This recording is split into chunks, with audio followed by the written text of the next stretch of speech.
Hello, hello, hello. I am Practitioner Jay, and today I'm going to be talking a little bit about resentment. So, might be a little heavy class. If we can take two deep healing breaths in through the nose, out through the mouth, preferably with your eyes closed, but however you feel safest. So, first breath in, hold it for 2 or 3 seconds, and then just blow out with your mouth. One more time. So, you're smelling those delicious cookies you just made. But they're a little too hot to eat, so you want to blow them up, cool them down. All right. I always like to start my little talks or classes with a corny dad joke. So today's is this. Which city has absolutely no people? Which city has no people? The only city that has no people is Electricity. So it's electricity. Yeah, I know. I laugh at my own jokes, but when you're married going on 23 years, that's what you have to do. Okay. I'm going to be talking, like I said, about resentment today, and some of the questions to start breaking down resentment at the end of my little talk, my little class. So either make sure you have pen and paper, something to write with, or just save this little video and you can watch it at your leisure. So you can work on the questions at the end if resentment seems to be something that you're struggling with. Working with clients over the years and in personal situations, I've noticed that many people appear to have nice, tidy homes, very organized, clean homes. However, it's a different story when you open up their cupboards and their closets. Then there is, the good old junk drawer or the room. And that often, not all the time, could be a mere reflection of the skeletons that are in our closets.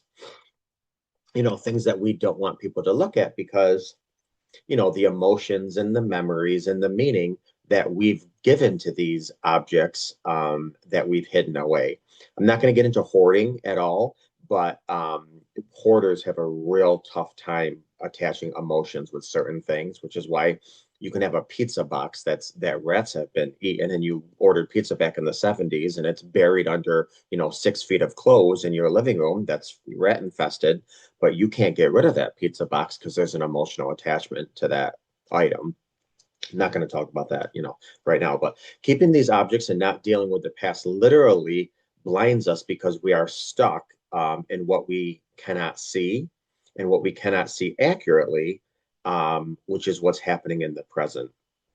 I read something today that was really nice. It was like, the magic of childhood wasn't that our childhood was necessarily better, but it was that we were living in the present. Because as they say, depression is like thinking about yesterday, anxiety is worrying about today, but a gift is being in the present. A gift is a present.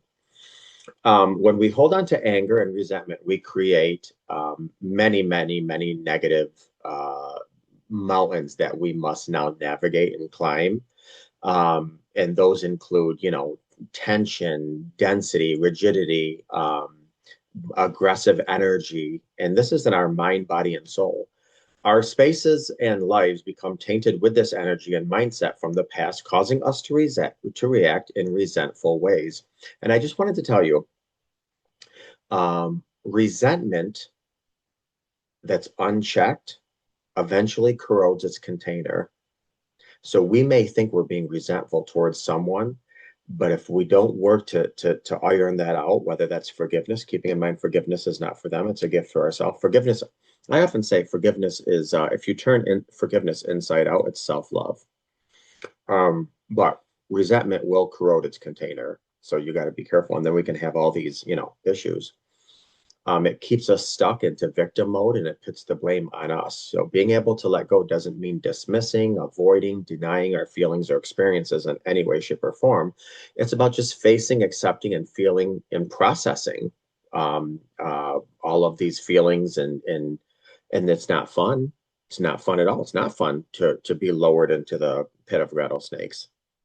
But you have to deal with those fears so those fears don't deal with you for the rest of your life because you want to transform them. I always say trauma and rejection and um, resentment If it's not transformed, it's going to be transferred.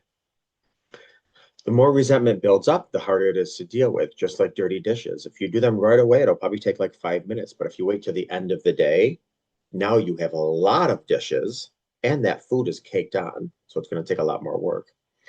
The longer you wait to deal with these things, the harder it gets. And that's with anything in life, but absolutely most certainly resentment, because man, resentment gets into the fiber of who we are. So sometimes it's needed and required to put things on hold, understandably. Life is busy. But using this as an ongoing avoidance technique, never dealing with unsolved matters of the heart, will really risk you for living in an emotional tornado. And it will show up in various parts of your life, absolutely, whether that's mental illness, physical illness, what have you. So what does it look like when you don't let go of resentment? Well, if there's an accumulation of unresolved conflicts without repair, reconnection, emotional resentments, or any resentment actually start to build. These resentments create stories, then they create actions, and then they create behaviors. That could be anything from passive aggressiveness to avoidance to creating unsafety in the relationship to actually now start to what we call a self-fulfilling prophecy. Oh, this person, we start looking for things and then we start looking for ways that they're actually filling in the self-fulfilling prophecy. They're actually doing what we fear the most because that's all we're looking for. Let's look at how this can show up in different parts of our lives. Okay, so the first part that it could show up in is our mind. Have you ever replayed and ruminated on past events, stirring up the same old emotions and feeling all over again? I always say there's two traumas when we're traumatized. There's the initial trauma, and then there's the trauma that we give ourselves by continually ruminating on things, and then adding our own stories, which come from our wounded filters, onto that original story. These replays create mini or a full-on flashback with your heart, body, mind, soul, spirit. And you're not just reminded of that event, you are reliving that event. So you have to be very careful. You don't have much say what comes into your mind, but you do have a lot of say in how long it stays and where it goes. So just be cognizant of that. Be mindful of that. Getting stuck in the past will affect your present point of view, your actions, and your behaviors, like I already said. So being in the now with fresh eyes can help you refresh this pattern. And I say all the time, grounding techniques are really great. What are 5 things I can see, 4 things I can touch, 3 things I can hear, 2 things I can smell, what have you, which brings you back into the present. Okay, how does this affect our body? Resentment affects the body from, Lord have mercy, it could be tension, it could be pain, it could be headaches, it could be fatigue. Researchers have connected long-term profound resentment to cancer. I mean, I don't know how else to say that except just to share the research that has found. Which, and actually they found it with many other things, from unforgiveness to hatred, whatever. It's just a cancerous cell in our body waiting to explode, all this negativity. So movement practices, energy work, and somatic techniques. These can be anything from like a butterfly hug, hugging yourself, to we can rock in our chair, we can hum. There's a lot of different somatic techniques that we can do for our body. I have so many of them. So either feel free to reach out to me and ask, or look through my videos, and I can give you some recommendations on somatic techniques. They're very, very helpful, especially people that are big into physical touch. Somatic techniques are big. Anyways, when we hold on to resentment, we actually start to feel physically horrible. And it really just strips us of joy in life and happiness in life. So we have to really make a mindful, conscious choice. We're going to be happy. We're going to be joyful. And then start doing some of these techniques to help your mind, body, and soul. Now, resentment also starts getting in the way and interfering with spaces. Basically, things literally don't get done.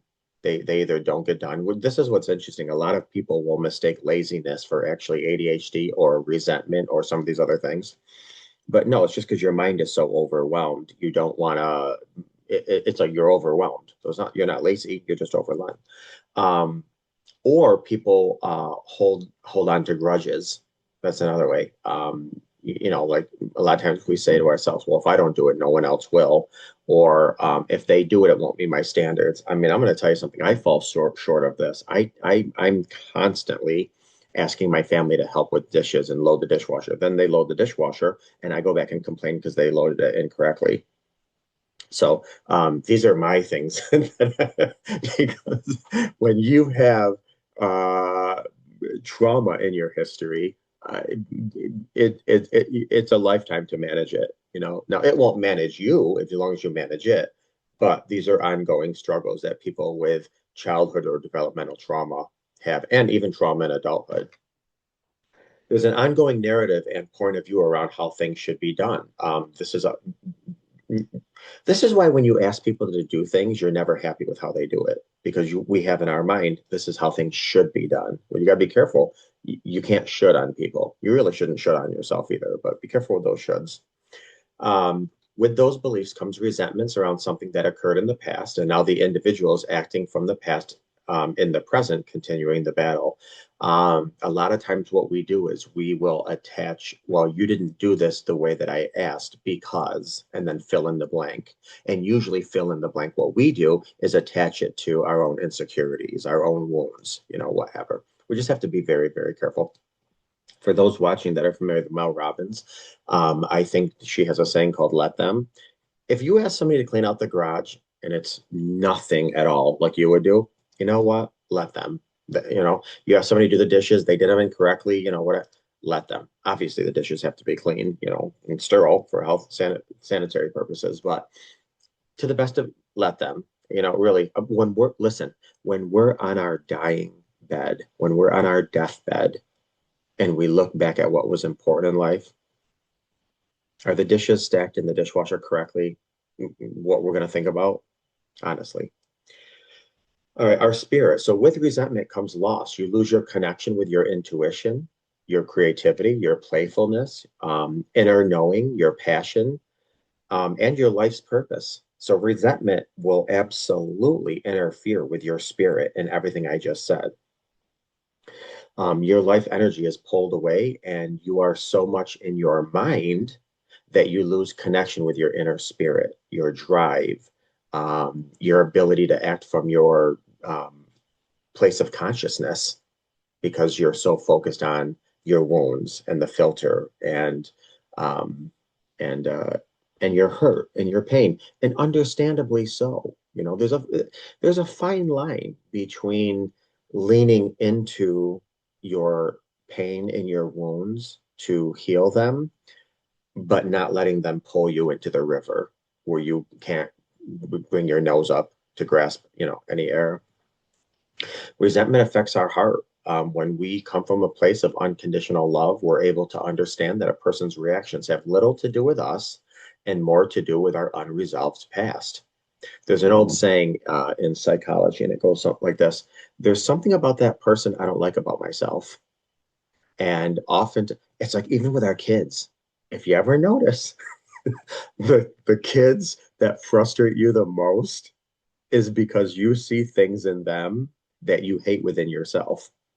So interesting work to do sometimes. Of course, we play a role in the dynamics of our relationships, and we have to own our own triggers. There's no doubt about that. Um, However, when we are no longer connected to that love we have with somebody that we have resentment to, it creates a false film of what's really going on, and we create a filter, a resentment filter. Now everything they do is looked at through that resentment filter.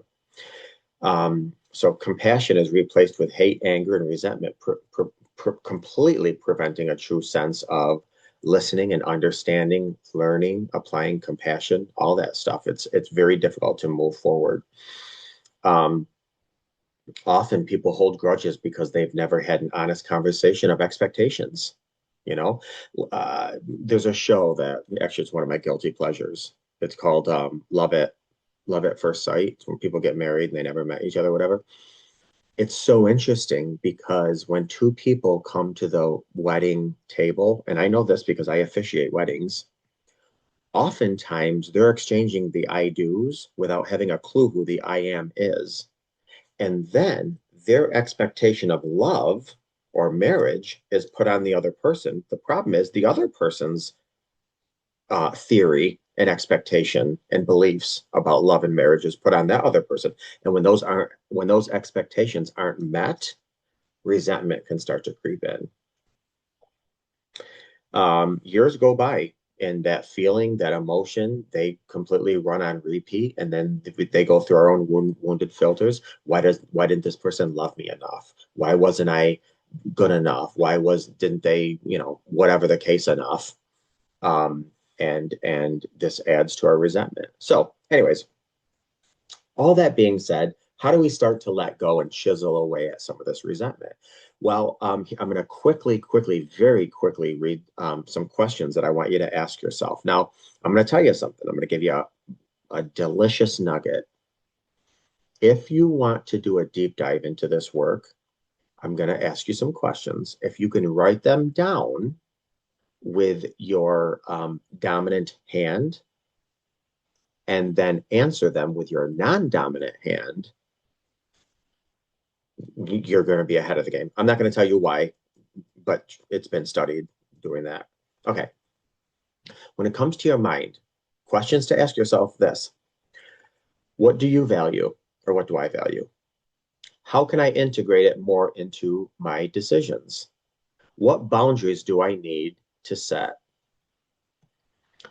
What beliefs do I need to change to make this happen? And what do I need to let go of? Rewrite what you tell yourself about the other person and about yourself, and of course, the world. What is it that you want to believe now? Try to make journaling a practice, but definitely do these questions. And you might also want to ask this: um, what would my life look like if I did let this stuff go? Okay. Your body, your emotions. Some of the questions that you can answer. What emotions do I need to release?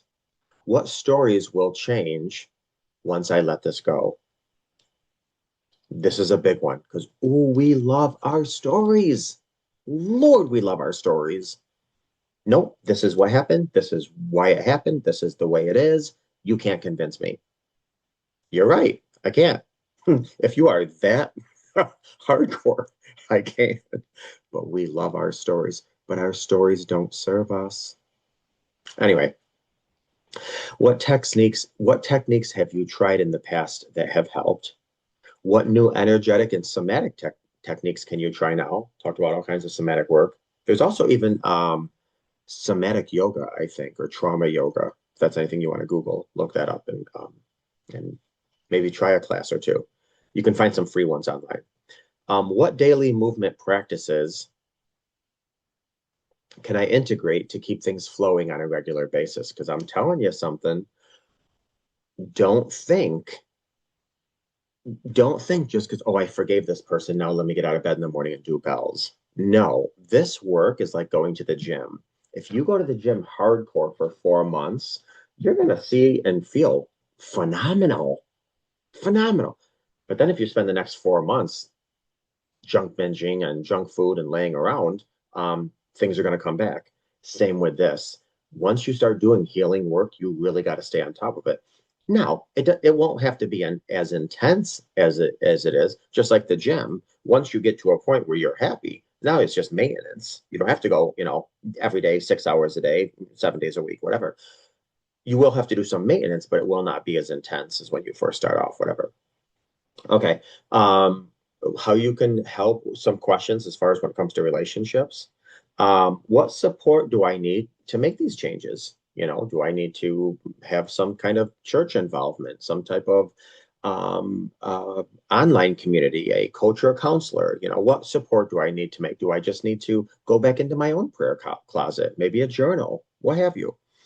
What new dynamics will I create for both myself and my partner to help me let go of this resentment? So, what new dynamics? Does that mean we write down what we appreciate about each other?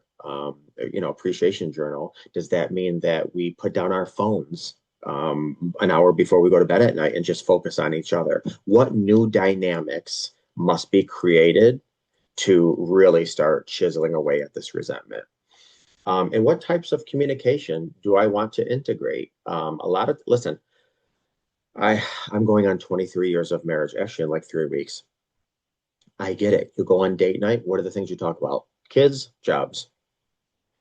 Force yourself not to talk about those two subjects. Just talk about even if you have to print out 101 questions to ask on a first date. I don't care if you've been together 50 years. Ask those questions. Talk about things you usually don't talk about. Is there anything new? Maybe when you first met your partner, they were Republican. Now they're Democrat. Maybe they were Democrat when you met them. Now they're leaning more Republican. Maybe they weren't spiritual. Now they're really trying to find God. Maybe they were hardcore into God. And now they're questioning more of this something else. We are human evolvements much more than human beings. So, are you connecting those bridges to your partner, your spouse, or whomever you have resentment towards? Um, and what do you need to implement? Do you need to watch more videos? Do you need to do more somatic techniques? Do you need to read more books? Do you need to maybe go to a conference, a workshop, or a seminar? What have you? All right. And the last one I'm going to talk about very quickly, as far as, just question, is our spaces. So what do we need to let go of physically in our home? If we let's just say an affair partner gave my spouse this pen, okay, and I have it on my desk now because I want to be reminded of the time, what do I need to let go? And this is obviously just an example. What do you need to let go of that every time you see it, it's bringing you back? Because we don't want to go back. We want to move forward. What can you change about how you do things? If you're driving to work every day and you're driving by the hospital where your wife had an affair with the doctor, go a different way, or, if you're driving by a Starbucks every morning where your husband took a secretary and that's what started the fling, go, now, listen, I wouldn't recommend doing this without a mental health professional, but there is, and I forgot what it's called. I should know it because it's kind of common, but it's where you actually force yourself to go to Starbucks, and buy coffee and say, I'm going to claim this space. I'm not going to drive around the block just because I'm going to claim the space. But if you can't do that and if you're not working with a professional, then avoid it for now. But eventually, you do want to claim spaces. What? All right. I'm going to move on. There's more questions with that, but we're running out of time. So basically, getting to the bottom of your spirit and your heart as far as resentment, what daily practices can I integrate to help me act from a place of compassion, peace, and power? Listen, compassion and resentment cannot stay in the same bowl. It can't. So now, the more you apply compassion, the more resentment will get kicked out. But keep in mind, thoughts that fire together wire together. So think more of the thoughts along with compassion, and that's what's going to win out. All right, how will you connect with your inner spirit daily? Again, if you're into forest bathing, going outside, stepping outside with bare feet and hugging a tree, or do you go to church, or do you pray, or whatever you do to connect with the spiritual side of yourself. Ask yourself, what makes me feel safe? This is around safety. Ask yourself, what makes me feel safe? What makes me feel unsafe? What do I have to stay away from? Sometimes I recommend my clients do like a Venn diagram. These are, green areas where it's completely fine. I can do whatever I want. These are yellow areas where I got to be very careful. And then these are the red zones I got to stay away from. I also, when I work with addicts, I give them that Venn diagram as well, just as a jump start. I'm going to pretty much end there. There's more questions, but you also want to ask yourself, how has my view been serving me? And it hasn't been, because it's corroding you, it's hurting you. And I think I mentioned this before, what will my life look like in 5 years, 10 years, 15 years if I let go of this? If I just, I'm going to give this to karma. I'm going to give this to God. I no longer handle it. I no longer want it. I no longer want this burden. keep in mind that this is a process, and you can focus either on one area, like the mind, or you can focus on, whatever. It's gonna take time. It's going to take a lot of time. You're not who you are right now because you got there overnight. You're not going to be a new improved 2.0 version overnight as well. So take your time and watch what will unfold and be released before you, if you implement these steps. And you have to be consistent. Like I said, this is like going to the gym. You got to be hardcore and intense. Eventually, it'll wean off. You don't have to be that, intense, whatever. But the most important thing is stick to itiveness. You got to be consistent. This is not a one and done. You go to the gym, get to a point where you're relatively happy. Same thing with this healing journey. Then you do maintenance. Just like marriage. You can't get complacent and comfortable, even if you've been together 15, 20, 25 years. You got to keep being proactive. So same thing with healing. So I hope you got something out of this class, and never hesitate to reach out to me if you need anything. God bless.